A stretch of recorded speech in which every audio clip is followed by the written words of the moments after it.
Hey, everybody. Thanks for coming back to another session of a few short minutes of the pod.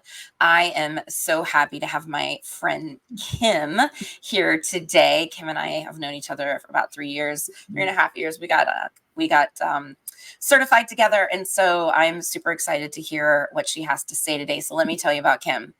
Kim is a holistic gut health practitioner who empowers midlife women to find menopause relief through targeted gut healing. For the past 3 years, she's guided women to become their healthiest, most vibrant selves through her signature Gut RejuveLife program. Her passion comes from direct experience of overcoming the challenges of menopause through holistic healing practices. She brings a warm, lighthearted approach focused on every woman becoming an ageless goddess and feeling like their best version of themselves again. And I am super excited to have her because perimenopause is a bitch. So Kim, welcome. Introduce yourself. Thank you. Yes, it is, isn't it? So I am Kim, and like Stacey says, I'm a gut health practitioner. I'm a health coach, transformational health coach, or whatever you want to say. And I love working with women because, and just going through the journey I went through the menopause journey. Just that's my mission, my passion is to help women through that in a much healthier way than I went through it too. So talk about your experience of going through this in the, I don't want to say incorrect way, but the harder way. So I had my children in my mid-30s. So as I'm going through this perimenopause journey, which is puberty in reverse, I have teenage boys going through puberty. So life could get like a little crazy, very hormonal some days in my household. And I had a uterine ablation done in my early 40s because the bleeding could get so bad. I did that. I never took into account that I was still cycling. You're not having that monthly bleeding, but there's still that monthly cycle happening. Yeah. And so as I'm living with teenage boys who they were three sporters. And I mean, there was times when we had all three sports at the same time. This sport was ending, this one was starting, and we're starting practice for the next season, months away. And I'm the mom that couldn't say no. And so, our sport program, our athletic boosters had hit a dump for a while. So I helped rebuild the boosters. We needed people helping in concession stands. We needed school activities. So I'm working a full-time job. I have pubescent boys. We're playing sports. I'm running from my job to practices to games. And, it was like sometimes it was just a hot dog and a Mountain Dew and popcorn in the stand. And that was my meal for the night. Or we'd drive through a fast food and get something to eat on the way home because that was life. That was life. And the stress of it. And there was days I thought I was losing my mind, like literally losing my mind. And it was just like there was days it was all I could deal with to get through, Oh, and then I'm tired just listening to it. And I know. Y'all, excuse me, I am yawning because Kim will tell you that women get this like dip. It's 3:00 here right now where I live, and we get this dip somewhere between 2 and 5 where we just can't. And I just hit the wall about 30 minutes ago. So please excuse my yawning. You're not boring. It's me. I needed a nap today and I wasn't able to get one in. So I'm sorry. Continue on. Okay. So on top of all of the things, of course, there were more things. Right. Yeah. And you have to still clean the house and do the laundry and make meals and like just life. And I just my oldest son left for the Marine Corps, which threw me over the edge. And I just crashed and burned after that. My husband and I separated. That made it worse, as I started studying and learning more and more about what I thought, was menopause, because I'm like, okay, I'm now having hot flashes. I'm in menopause. Well, menopause is one day. There is a journey to get from being in that childbearing years to no longer having periods. That day is 12 months after you've had your last period. That's menopause. After that, you're postmenopausal. I feel And like we should all have like a birthday that day again. You know what I'm saying? right? I know. Yeah. Or we could celebrate. Woohoo, no more periods. Everybody throw the tampons away. I'm for it. I'm for it. We need to make that happen. I know.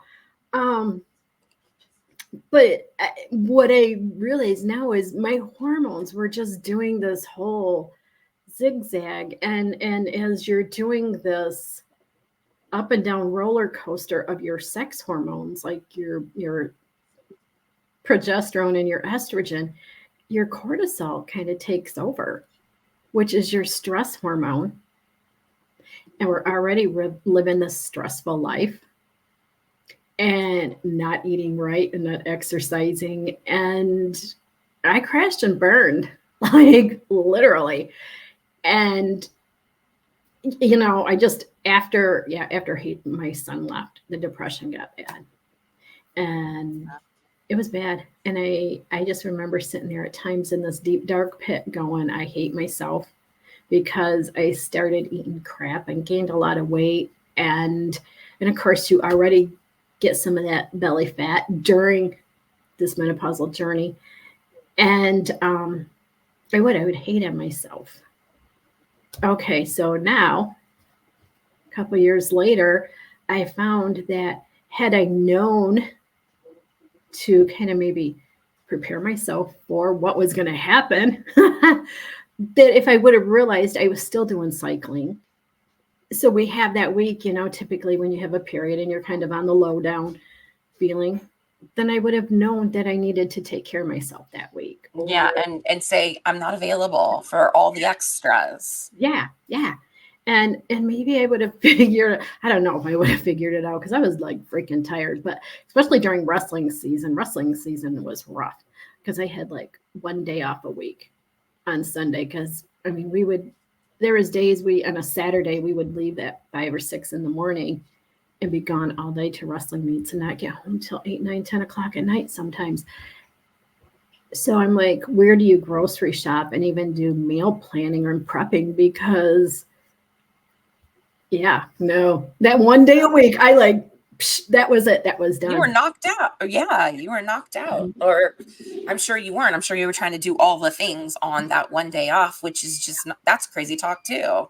Yeah, it's just crazy talk too. There's been a couple of people that I've discussed that cognitive load, that mental load of motherhood that is becoming more of a conversation than it was, a few years ago.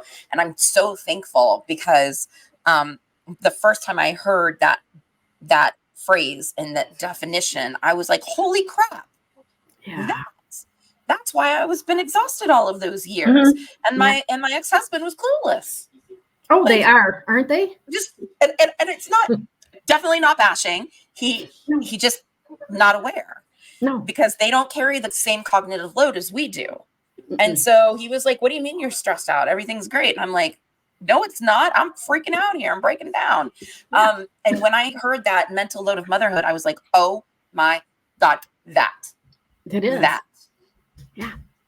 And working a full-time job on top of it, and I work a job that by the time I get home from the day, I'm on mental overload. And then you got to come and like go on to it and still show up.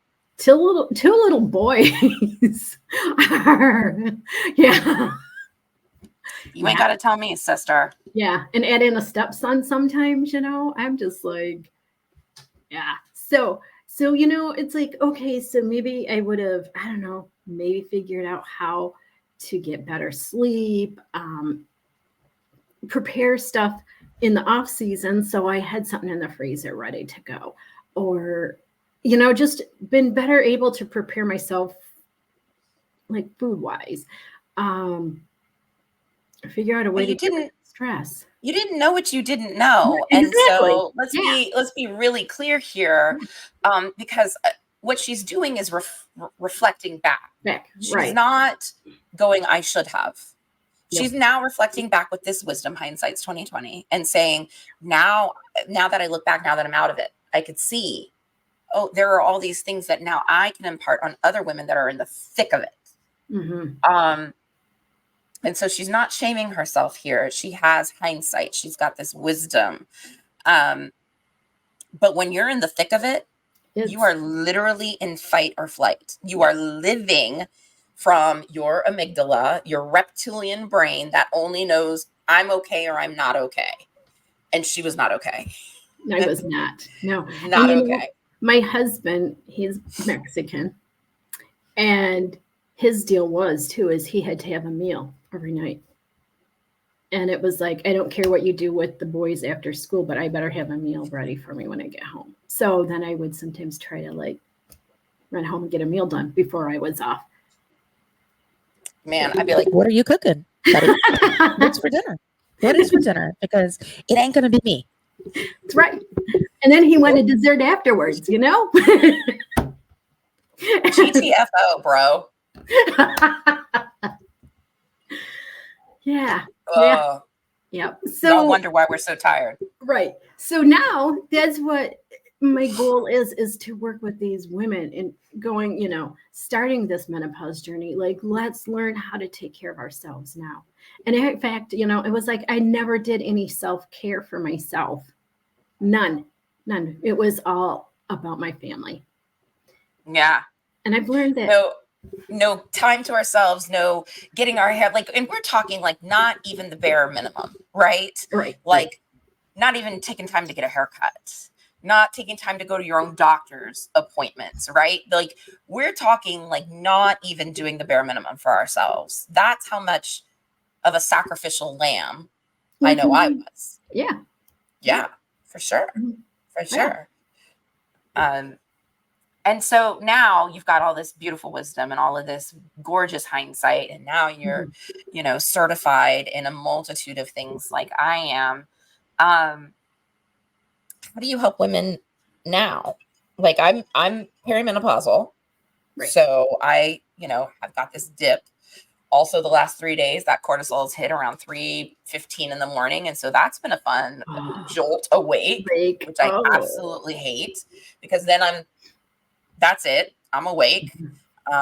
Today I fell back asleep about 6 just to get up an hour later. Tuesday I didn't get up. Like that's it. I just was awake the whole time. And then yesterday I did the same thing, but I fell back asleep about 5. But this is not fun. This is not fun. And I know that now subsequently I'm taking care of myself, like you're taking care of yourself a little bit better. And I've been to the doctor and I've had my hormone panels pulled and my cortisol is jacked. Yeah. My DHE is jacked.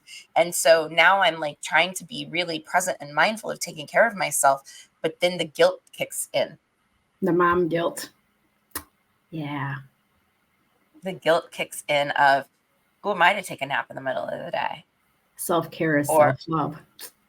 It is. It is. And even though I'm a self-love coach, I still struggle. Mm-hmm. So don't think that we've got it together, y'all. No, we don't. We don't. Just like I did a TikTok yesterday and I was like, if anybody was under the impression that I had my shit together, I had to overnight deliver toilet paper because we came home at 8:30 on Wednesday night and had no toilet paper. Oh no. At all in the house. So I was like, here's some napkins, boys. I'll have it delivered at 7 a.m. And sure enough, thank you, overnight delivery Amazon.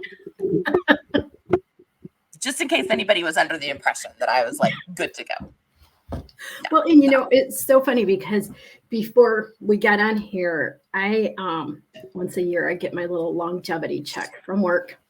And I'm sitting here and I'm like, I haven't done a massage in a while. Maybe I'll do that with some of this extra money. And then I was like, oh, what if I go to this place, like a resort that like, and I could get this and I'll do that. And then I'll stay a couple of nights and I'm looking at how much money it is. And I'm like, and then it was like, okay, stop it, because number one, this is your longevity check is a bonus. So you're not even taking that money out of your budget. You earned it and you're totally worth it. Go do it. And it's like, I look at the price and I want to like hyperventilate, but then I'm like, no, I'm worth it. And that's like a whole like big new thing for Kim as she's been working on her stuff to say you are worth it too. Yeah, absolutely. So tell me how, you start to work with women in this beautiful program you've created. So we start working down into the gut level because first of all, your gut produces 95% of your serotonin. Mm-hmm. Yeah, fun fact, y'all. It's not in the brain. Yeah. That's not where it's produced. Nope. And you want to know what? Our standard American diet, SAD, SAD, our SAD diet is sad. And pretty much we all have, of course, the overuse of antibiotics. Our gut microbiome is terrible. Our gut from the foods we eat is terrible. And so we're not getting the serotonin produced that we should. We live in front of the blue light and we eat crap. And so let's get into the gut and start healing your gut because your hormones are already going flipping crazy. And I know there's no way during perimenopause that we're going to say we're even going to try to balance your hormones. But let's try to bring some of it into a norm because this perimenopause, your glucose is going crazy. Your thyroid is going crazy. So let's start healing the gut, building up the serotonin because the progesterone is one of your happy hormones and that's like dropping. And then you kind of get this estrogen overload and that makes you, and that's where you start getting the hot flashes and the night sweats and all of that is when you're estrogen dominant. I know. They're awful. And I live in Vegas on top of it. Forget it. Ooh. Forget it. I just want to live in a fridge. If I could live in a freezer and not have to pay like $600 an electric bill, I totally would. I would say you can come live here. We're starting to get cold again. So yeah, no, it was 90 here today. It's 49 degrees right now. And that's oh my gosh. Yeah. That sounds lovely, actually. Yeah. I could probably stand outside in a tank top and be very happy. I've like crossed over that bridge and I'm now cold all the time. So that's where I used to be. So this is weird now. And I'm sure I'll go back there once, you will. Yeah, it's funny because I was always the one that wore the turtlenecks and the sweater and sometimes even long johns underneath the turtleneck and was always cold. And then it got to be a point where it's like, ugh, don't put, And yeah, I'm like, the kids get on me and I'm like, oh, please, it's too hot. Yep, like, I know. I'm like, don't touch me. I know. My husband would lay up against me and I'd be like, don't touch me, you're hot. The beauty of being single. The dogs have to deal with it. That's it. Yeah. Then I kick them off. Get off me. So how do you heal your gut? Give us like one little tip of where to start because we don't know where to start. We don't know what we don't know, right? This is not something that is handed to us when we hit our 40s. No. The OBGYN doesn't go, congratulations, here's a handbook. We are left up to our own devices, which is scary. And then we're left up to the fads of the internet, which is also scary. Right. So, and I want to say these gynecologists don't know. Oh, no, I fought with mine about my estrogen. Yeah. I've fought with mine. Yeah. I know. I fought with my gynecologist and she retired and I was really afraid to like, who am I going to get from here? I have the best nurse practitioner. I just love her. In fact, I told her I loved her at the very first appointment we had. She's my kind of girl because she's like, let's do natural before we go to pharmaceutical. And I was like, yes. Beautiful. Yes. Yeah. And I'm going to start doing hormone replacement here and see how things go with that too. So stand by for that because we're going to see. I'm like, I need some estrogen in my brain again. So anyways, so how do we heal our gut? And the whole deal is I'm going to go on my little rant for the medical world, our modern medicine. The gynecologists don't know how to deal with menopause, perimenopause.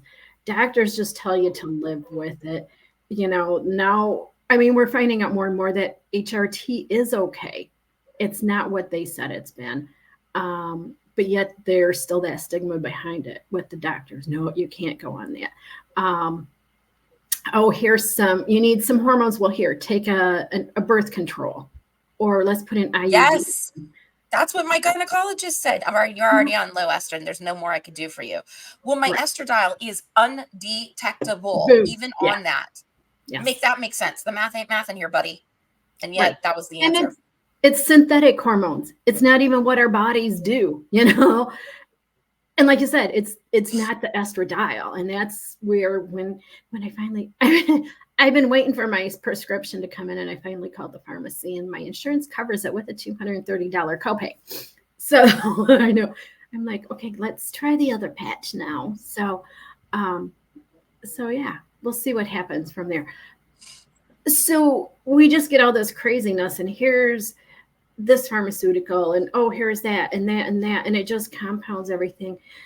Everything comes back to our gut. So when I talk about that, oh my God, my PA and I like go round and round because I like to use natural stuff and not his stuff. But so healing your gut, getting rid of probably, I would say my biggest recommendations to start is gluten, dairy, processed foods, and sugar, and getting rid of the unhealthy fats, which are vegetable oils. Yeah, vegetable oil. Yeah. Safflower oil. Any of those are actually absolutely horrific for you. Terrible. Absolutely horrific. Okay, and I'm a dietitian, and I used to tell everybody, use the canola oil. That's the best oil you're going to get. Yeah. Amazing that you were sold that bill of goods by them, right? I know, like our food pyramid's all jacked up. The food pyramid was from wheat farmers in the 50s lobbying Congress. That's how we got that. It's not actually true, which just absolutely blows my mind, because that's what we were taught in elementary school. Yeah. And it's the sugar industry that went in and convinced the researchers to say it's the fat that is killing us. Yeah. I'm a kid of the 80s. My mom went low fat everything in her yo-yo dieting. And so I remember that, and I can't believe it's not butter. That was like a whole game changer when it came out, and it's absolutely horrific for you. It's terrible. I know. Unbelievable. And then all our food comes in plastic. That makes it even better. Leaches into it. It's amazing how we're sold such a bill of goods so convincingly, right? And so I think a part of this is we have a hard time wading through what is actually true and could work, that is worth our time to try, because we have this amount of time every day to think about ourselves and think about, where do I want to spend this time on me that's going to give me the biggest bang for my buck.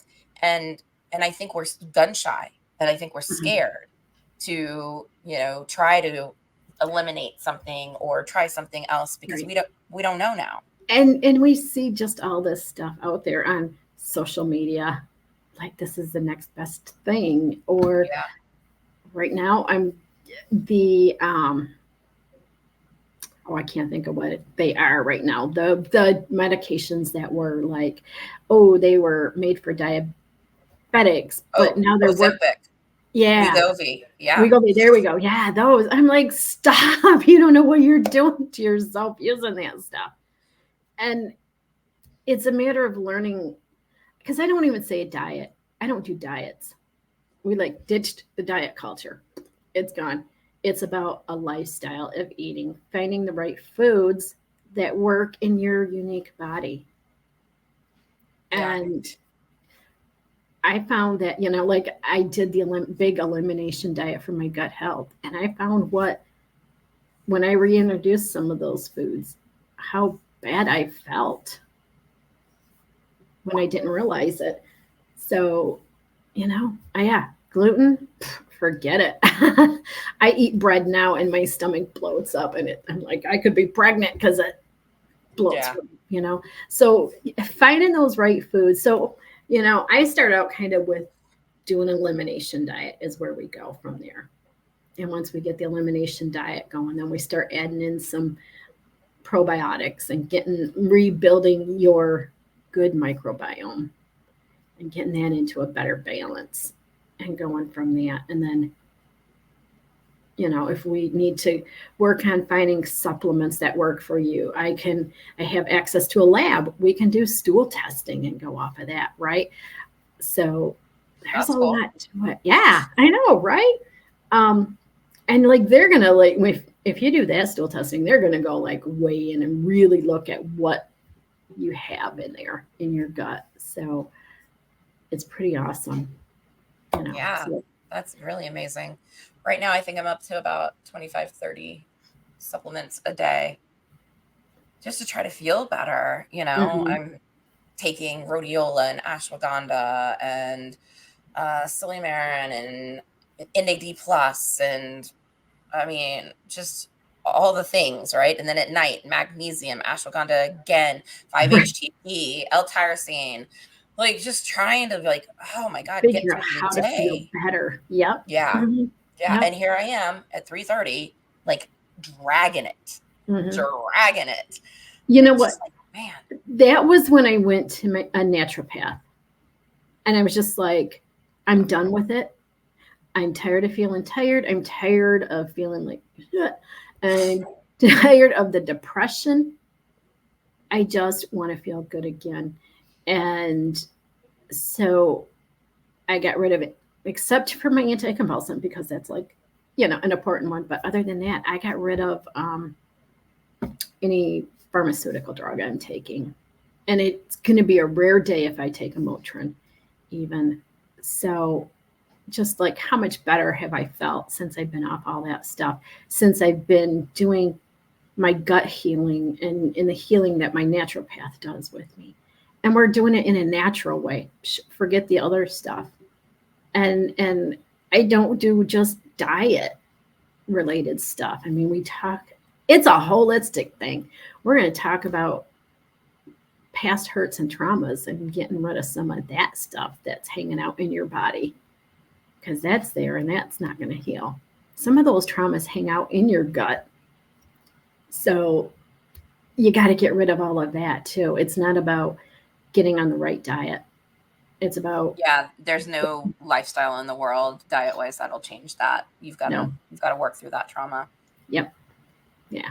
And I tell you that's been my thing recently too, is getting all that taken care of. And it's one Yeah. step at a time. Yeah. And sometimes it's a half a step at a time, right? Yeah. Yeah. Or it's a step forward and a step back, but at least you made it forward. So you know there's a forward. Even if you didn't stay there, you're like, okay, I got there once. I can do it again. I know it Yep. exists. And it has been very much like that for my healing journey for sure. Yeah. And it's okay. Mhm. It's You know, okay. some of those days of just sitting there in tears, psh, go for it, girl. Get rid of it. That's okay too. Yeah. The great thing about crying is that it actually releases the cortisol from your brain. So it lets it go. And so crying is not a bad thing. Mhm. It's not a weakness. It's not any of that negative stuff that has been portrayed in society. It actually is I tell my clients all the time, like, do you judge people for laughing when something is funny? Well, no, of course not. Why would you judge somebody for crying when they are sad or upset or frustrated? It is just a reaction to a feeling, Yep. and your body needs to. We need to release those feelings. And all those hormones that are hanging out in your brain that are like overloaded your brain. Hmm. This mushy meatball likes to hang on to stuff that it doesn't need. Oh So my you got gosh, to get yes. rid of it somehow. Yeah. You got to let those little voices quit chatting at you. Yeah, which is why, my specialty is in the negative self-talk. Mhm. because I was absolutely the worst person in the world to myself. I think There we is all, nobody on this planet that could be worse to myself than me. yeah. I was like champion, gold medal, all-star. Yeah. And I did a lot of damage myself. I didn't need anybody else to do the damage. I did it myself. And so now that I haven't stopped, please understand, it is a reduction. Yes. There's no stopping. Ever. There will never be a day that goes by that I don't say, damn it, Stacy. There just won't.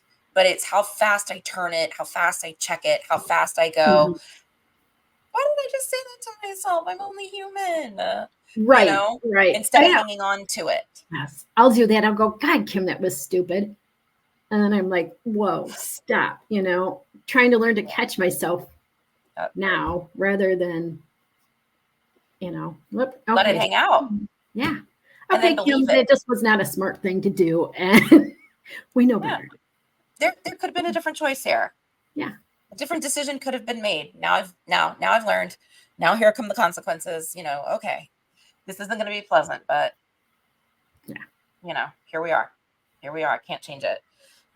So yeah, talk about what you've noticed in your journey with that negative self-talk, because you talked about earlier about depression, and that hangs out. They're besties. They love each other. So what was that like for you? That was just such a deep, dark pit time. Just terrible. And I just kept feeding the feelings. And it was all the good stuff, the cookies and the junk food. And just, it felt so good, right? But then the more weight I gained, the more I hated myself for gaining that weight. And then that depression just kept getting deeper and deeper. And I just over and over again. And then my husband left me. Well, then that means I'm not good enough. Yeah. So F it. Might as well eat more. Yeah. And he would come over and he'd go, look at you. Because we're better friends now that we're not together. We're still married, but we won't ever be back together as a couple like that. But he'd come over and he'd go, look at you. You're gaining all. I know. I hate myself. And man, that mind believes what you're saying to it too. So yeah. And it has taken me a lot of time. It's taken counseling. And I love to use all sorts of different healing modalities. I'm doing talk counseling right now, and this is the first time I've ever used it. And this has been a 4-year process that I've been going through. I use different modalities, releasing some of these negative energies that are hanging out in me, trying to get rid of that stuff. And now as all that stuff starting to get rid of, now I can talk through some of this stuff with a counselor and it's so interesting how she can take some of what I'm saying and say, how you can turn it around. And I'm like, dang, that's just okay, cool. Learning to reframe all of that stuff and putting things into perspective, I guess, now as I'm getting rid of some of those bad feelings that I had hanging out there. And yeah, I still struggle with my feelings of I'm not good enough at times, of my fear of being rejected, because obviously I wasn't good enough for him. He rejected me. But somebody helped me look at it this way. He's the one that left. So he's not good enough for me.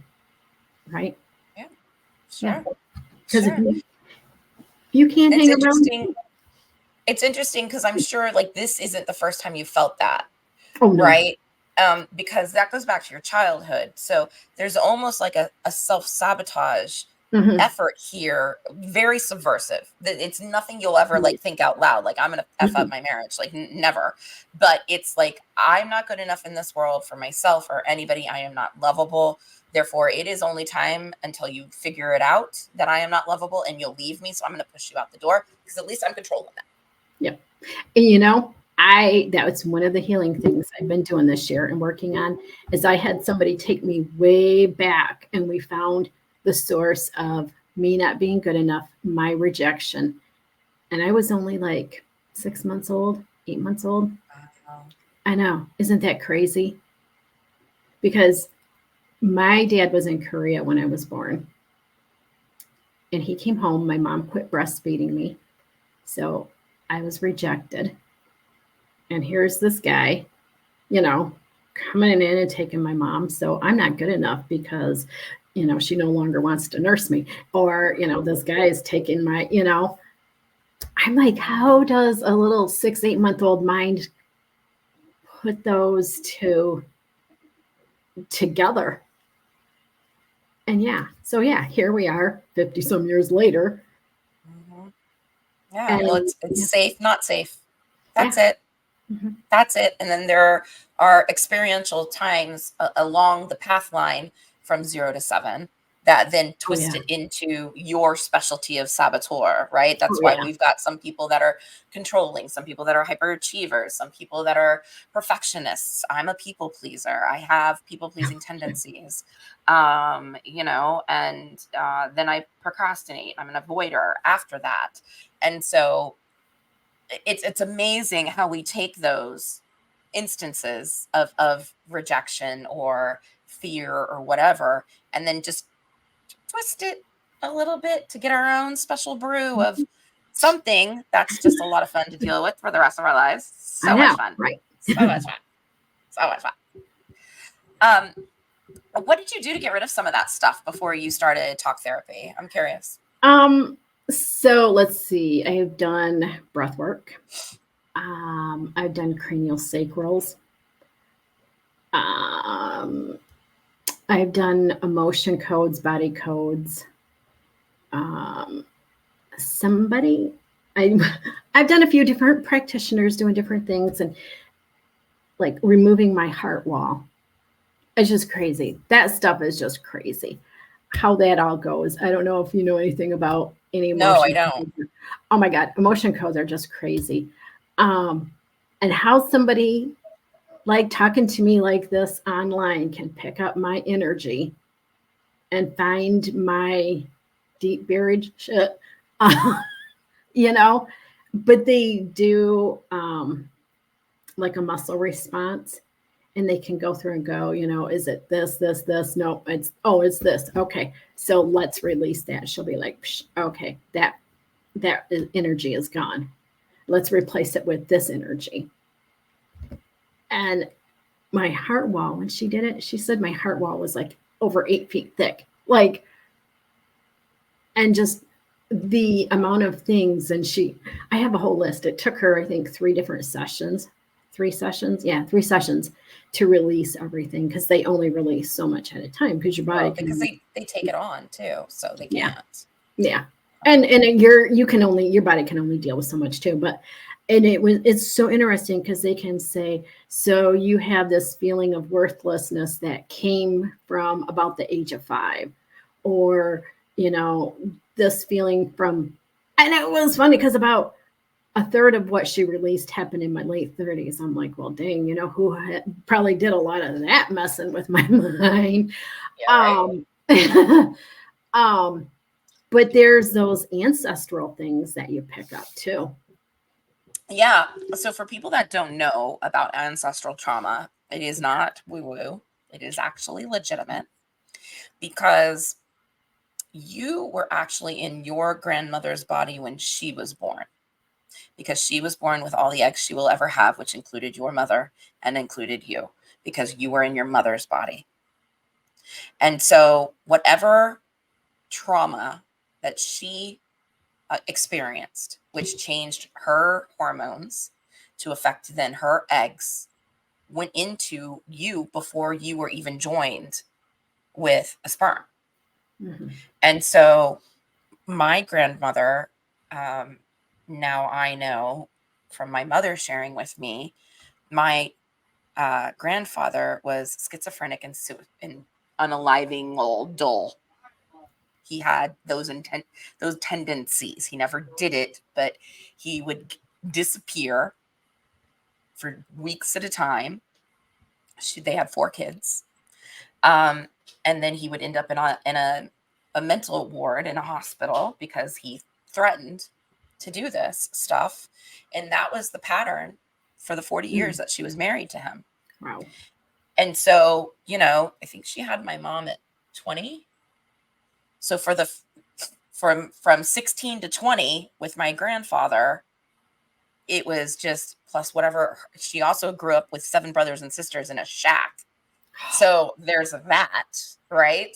And so when she had my mother, and then my mother grew into that family with my, you know, grandfather, then that affected me even more directly. And so when you're born, you've got this stuff that you never even chose to, or were even a blip on the radar that actually affects you. And this has been proven. Mm-hmm. And so that ancestral stuff is legit. And they've Yeah. even proven this with there's a certain type of fly, and I have if you want this, it's an epigenetic study. Oh, I love epigenetics too.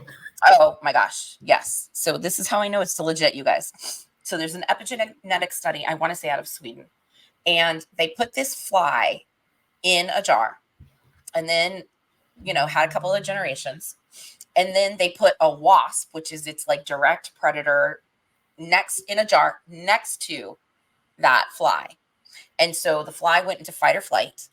And then they introduced a safe space that was away from the visual of the wasp, but it had poison in it. Those flies went and laid their eggs in that poison because it was safe. And so then after a couple of generations like that, they took the wasp away. A couple of generations of flies that don't even know that the wasp existed ever, still laid their eggs in that poison. Wow. Why would they do that? How would they know to do that? It's because it's in the DNA. Yeah. Yeah. And that poison killed the flies. Make no mistake. Like it was poisonous to the flies, but that's what they chose to do because it was safer than the wasp. Yeah. And you guys wonder why we stay in abusive relationships. Yeah. I know she released something that was like 18 generations in the past. Holy crap. That's wild. I know. And with the emotion codes, like, so when she released it from me, she released it from my mother. She released it from my kids. So that was cleared out of all of us. And I'm just like, I know, I'm like, this is such woo-woo stuff, but it's so cool how, like, and getting rid of this stuff. And as I've done that, that's where I've learned to catch myself now. I'm like, I don't have that emotion of, you know, self-worth or, that's not gone anymore. That's not here anymore. Not here anymore. Yeah. So those are, you know, the cranial sacrals. Ooh, I've had a couple good releases with those. Just getting rid of it. My son used to have the cranial sacral massages, and he'd always be like jelly afterwards. Oh yeah. So I was like, oh, that's legit. I need one of those. Yeah. Well, and it's so funny because my naturopath does them, and she lives down near Lake Michigan, and I just drive down the road a little ways where the beach is, and I just like stick my feet in the dirt and just around and just like get that good energy flowing in there, and it just feels so good. So just using all of those different methods, I mean, it all brings it all together. Yeah. Oh yeah, for sure. It rounds it out. It rounds it out. What is your favorite part of your program with your clients? Boy.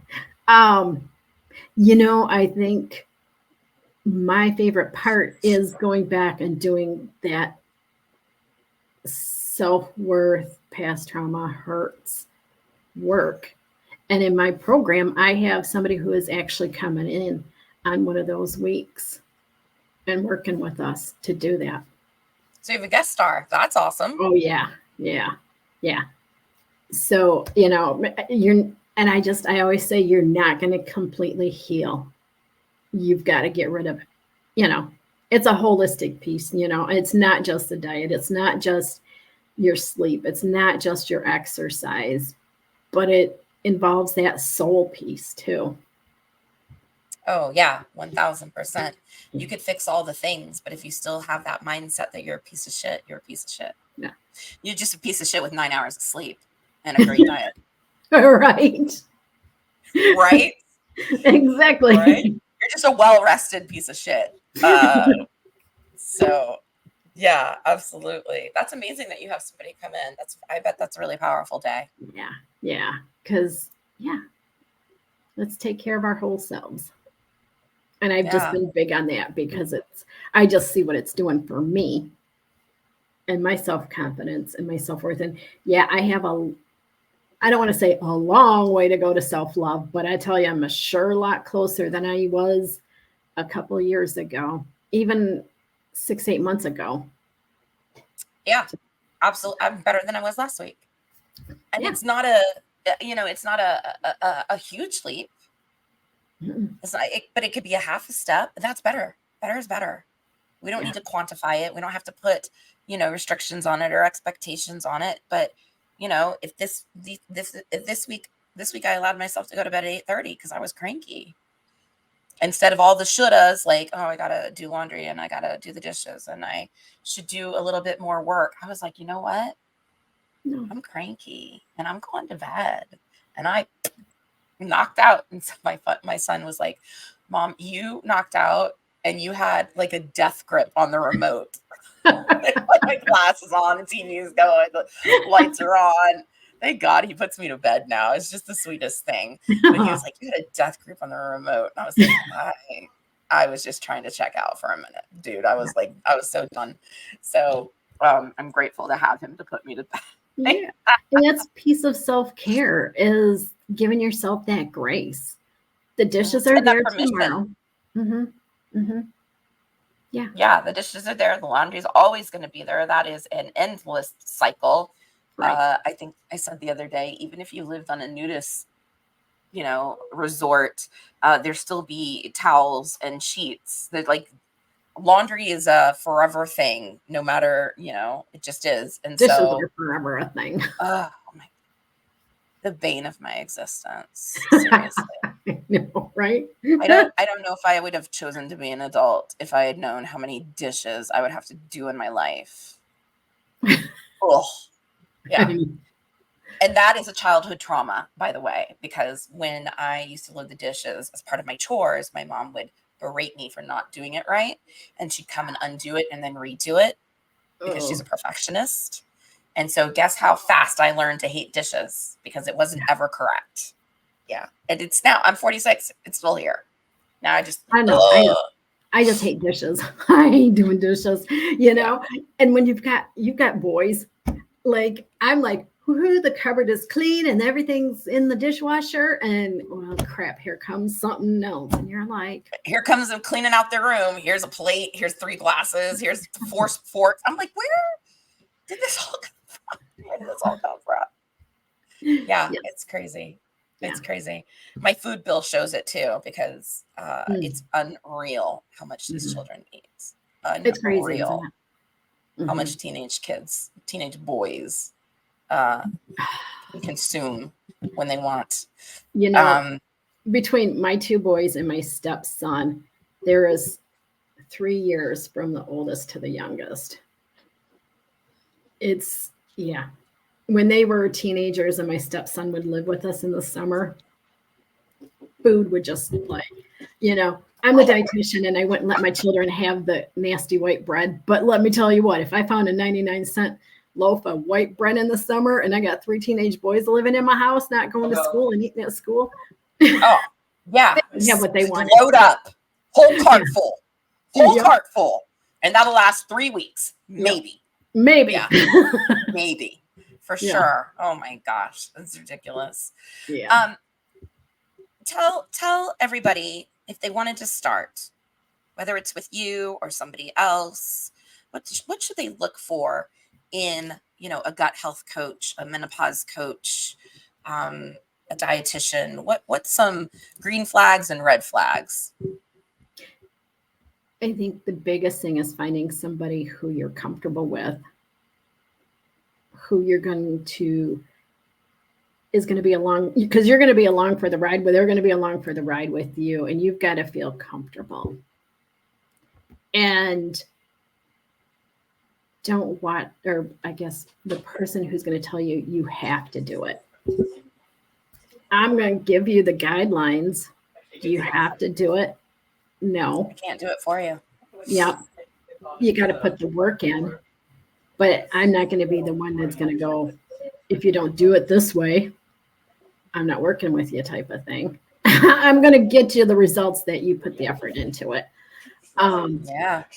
You know, so the biggest thing is, and you know, trying to decide, how do you want the person that's using, what do I want to say, supplements?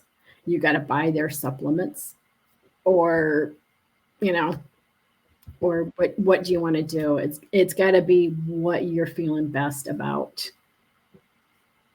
And watching some of those. I mean, I use some of the, what do I want to say, like MLM marketers, some of their stuff that they go, you know, this is it. This is the thing. You got to drink my stuff. Got to drink my Kool-Aid to do it. You know, I have stuff.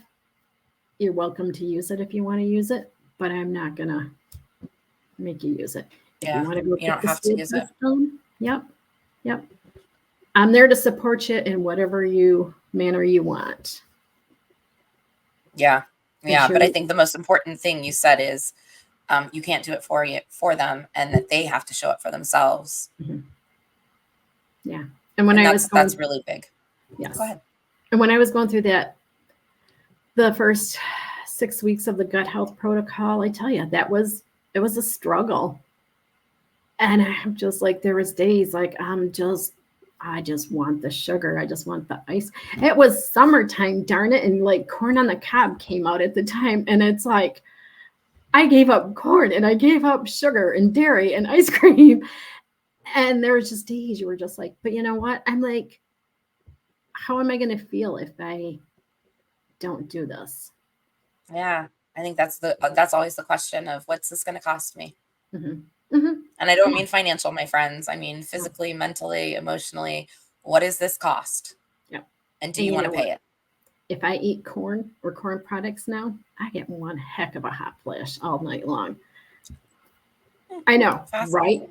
I know. I'll be sitting there like, oh my God, like almost worse than when I was going through that stuff. Oh, that's awful. I know, right? And I'm like, okay, obviously corn isn't good. If I eat gluten, my stomach bloats and it hurts. I get gassy, TMI. But you know, so I know, like, okay, do I really want to do this or not? Is it worth it? The more your gut heals, the better it heals. And it doesn't take just that 8 weeks that my program is. It takes months. But the better healed it is, you can add some of that in once in a while and enjoy it without feeling so bad. But the deal is to heal that gut lining and get those your gut microbes balanced out and get it working for you instead of working against you. Yep. For sure. Kim, tell everybody where they can find you. I think this has been fascinating, and I know that somebody will want to reach out and get help with this. So where can everybody find you? Most times you can find me hanging out on Facebook, and I know you'll have all my stuff here. You can send me an email, Kim at livethrivewellness.com. Those are usually the biggest places you're going to find me hanging out or getting responses from. So, because I mean, that's my mission, my passion. I don't want women to go through all of that stuff. And I know I didn't have some of the big, like the really terrible hot flashes or the, but I dealt with it in different ways that, and I just don't want anybody to have to deal with that stuff. And we don't have to deal with it. Yeah, it's normal you can have hot flashes. Yeah, it's normal that you can gain weight. Yeah, it's normal to have mood swings, but it doesn't have to be that way. Mm. Yeah, that medical gaslighting's rough for sure. Yeah. Yeah. For And sure. and don't listen to the you have to live with it. There's a lot that can be done. Mm. So let's I hear you. chat.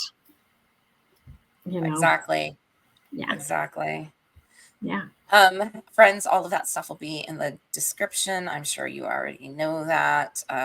Please do all the YouTube-y things. I'm sure you already know that as well. And I just want to thank Kim again today for coming and talking about, this menopause gut game and how to beat it, or at least how to get the edge out, right? And how to start healing yourself from the inside out, because that is the only way that it happens, whether emotionally, physically, or mentally. And so, Kim, thank you so much for your time and your energy and your space today. Thank you. Thank you for having me on here, because we're just getting it out there. I'm trying. All right, my friends, that's another episode of A Few Short Minutes, the pod. Thank you so much for your time, your energy, and your space. I appreciate you. And remember, it literally only takes a few short minutes a day to rewire your brain or heal your gut. Have a great night, and I love you. Bye.